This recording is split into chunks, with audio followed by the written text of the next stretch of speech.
नांदेड वाघाळा शहर महानगरपालिकेच्या निवडणुकीचे बिगुल वाजले असून प्रभाग क्रमांक 1 मध्ये राजकीय वातावरण तापले असून महाराष्ट्र राज्याचे उपमुख्यमंत्री एकनाथ शिंदे यांच्या मार्गदर्शनाखाली आमदार बालाजी पाटील कल्याणकर आणि जिल्हा प्रमुख उमेश मुंडे यांनी प्रभागात केलेल्या कोट्यवधींच्या विकास कामाचा फायदा आता शिंदे गटाला होताना दिसत आहे।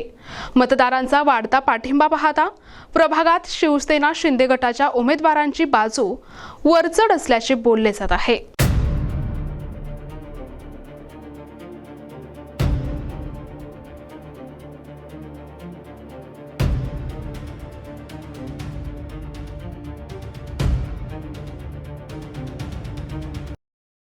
क्रमांक 1 मधून या ठिकाणी आपल्या सोबत आहेत सुहास कल्याणकर साहेब, जे की शिवसेना शिंदे गटाचे उमेदवार आहेत। तर सर, यावर्षी कुठल्या मुद्द्यांवरती तुम्ही निवडणुकीच्या रणांगणात उभे आहात? मॅम, मी सुहास कल्याणकर येणाऱ्या महापालिकेचा अधिकृत उमेदवार आहे। तर आपल्या साहेबाच्या माध्यमातून, माननीय बालाजीराव कल्याणकर साहेबाच्या माध्यमातून या प्रभागात भरपूर विकास झालेला आहे। राहिलेला उर्वरित विकास जी राहिलेला आहे ते आम्ही येणाऱ्या काळात, जे आमचं पूर्ण पॅनल आहे ती 100% विजय होईल आणि येणाऱ्या काळात ती 100% उर्वरित कामं कंप्लीट करू। जसे की या भागात स्वच्छतेचा काही प्रश्न आहेत, सुरक्षेचे काही प्रश्न आहेत आणि थोडं एक उद्यान नाही या भागात, असे इतर काही गोष्टी आहेत। अजून इथं समजा शुभ शौचालय नाही, इथं अंगणवाडी नाही, महापालिकेची कुठं अंगणवाडी नाही, अजून आरोग्य क्लिनिक नाही तो महापालिकेच्या अंडरमध्ये प्रभाग वाईज। ते असे काही महत्वाचे मुद्दे आहेत ती येणाऱ्या काळात आम्ही या मुद्द्याकडे महत्वाचं लक्ष देणार आहात। तुम्हाला काय वाटतं की प्रभाग क्रमांक 1 मध्ये नागरिकांच्या काय समस्या आहेत ज्या आतापर्यंत ज्यांचं निवारण आतापर्यंत झालेलं नाहीये?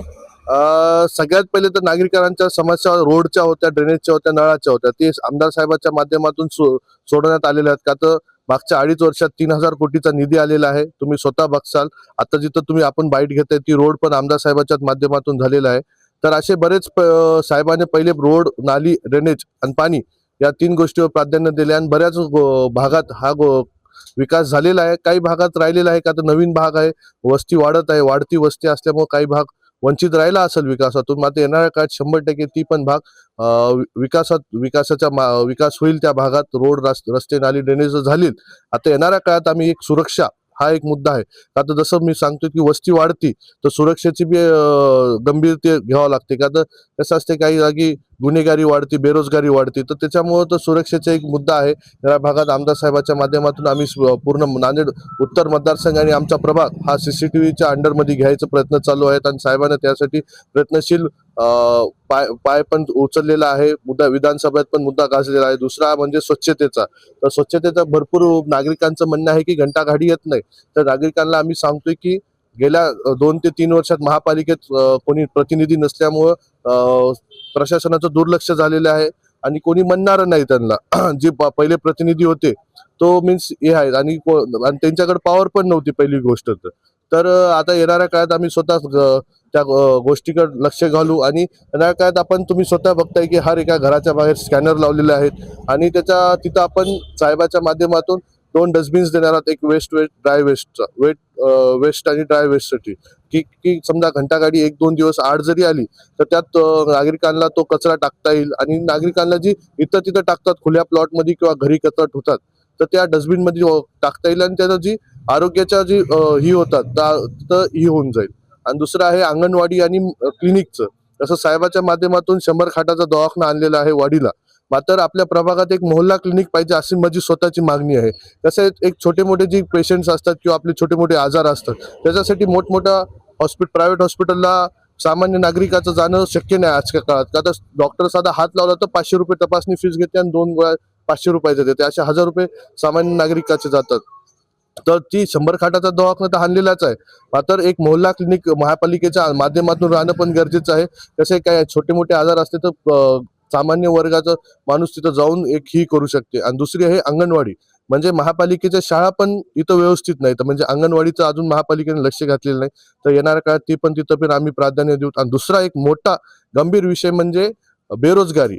तर हा फक्त प्रभागापुरता बोलत नाही मी, हा पूर्ण आमच्या मतदारसंघापुरता बोलतोय की साहेबाच्या माध्यमातून आपण इथं एक इन्क्युबेशन सेंटर आणणार आहात आणि माननीय उपमुख्यमंत्री, माननीय मुख्यमंत्री आणि माननीय दुसरे उपमुख्यमंत्री या तिघाच्या मार्गदर्शनाखाली आमच्या पक्षाचे उद्योग मंत्री उदय सामंतजी यांच्या माध्यमातून इथं एक टाटाला कोलॅब करून किंवा जेवी करून इन्क्युबेशन सेंटर येणार आहे येणाऱ्या काळात, आणि तिथं जी बेरोजगार मुलं आहेत त्यांना आपण तिथं इन्क्युबेट करणार आहात, की रोजगार निर्मिती होईल, समजा त्यांना काही प्रशिक्षण होईल, आणि समजा काही स्टार्टअप आयडिया असतील किंवा काही असेल उद्योग क्षेत्रात त्याला काम करायचं किंवा नोकरीदार क्षेत्रात कोणत्याही क्षेत्रात, तर त्याला ती मदत होईल.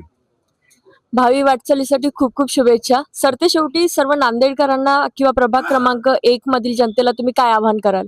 जनतेला मला फक्त एकच सांगायची की बा तुम्ही फक्त आणि फक्त जी काम करेल आणि जी तुमच्या 24 तास सेवेत राहील आणि जो असा उमेदवार निवडा, का तर महापालिकेचं इलेक्शन हे एकदम तळागाळातलं आणि ग्राउंड लेवलचं इलेक्शन असते, आणि जो उमेदवार पाहिजे ते तुमच्या स्कूटीवर फिरून तुमच्या समस्या सोडवणारा पाहिजे, ना की कारमध्ये किंवा असं थाटात आणि त्याची बाटात पाहिजे. आणि आमदार साहेबाचं जसं मी या वॉर्डात गेल्या 2 महिन्यापासून फिरतोय, तर आमदार साहेबांच्या वॉर्डात सगळ्यात फेमस आहे स्कूटी. आता साहेब पहिले स्कूटीवर फिरल्यामुळं आज त्याच स्कूटीमुळे साहेब आमदार झाले असं मला पण वाटते.